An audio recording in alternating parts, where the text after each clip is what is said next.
La Neus té 24 anys i va haver d'emigrar. És llicenciada, però només trobava pràctiques sense remunerar o feines a 150 euros mensuals. Després de 8 mesos de recerca de feina, va marxar cap a Amsterdam, on porta gairebé 3 anys. Les condicions laborals no li permetien sobreviure i construir un projecte de vida.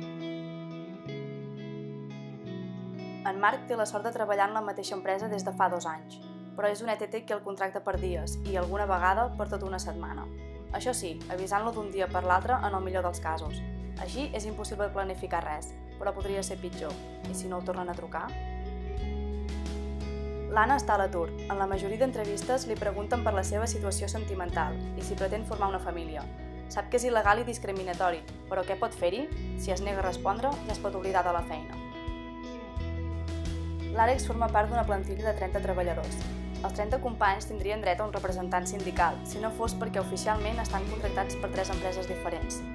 El dret a sindicar-se ha quedat en paper mullat perquè han dividit el negoci i en les 3 empreses han posat de representant dels treballadors la germana del director. La Maria està jubilada, però és qui ingressa més a casa. La seva filla està a l'atur i el gendre, que treballa en una empresa que creix, cobra cada vegada menys amb l'excusa de la crisi. La desocupació juvenil, la informalitat i la manca de drets laborals no són inevitables. Són resultat d'una prèvia opció social, d'un sistema econòmic que posa els beneficis per damunt de la persona. Reclamem, no qualsevol treball, sinó un treball decent.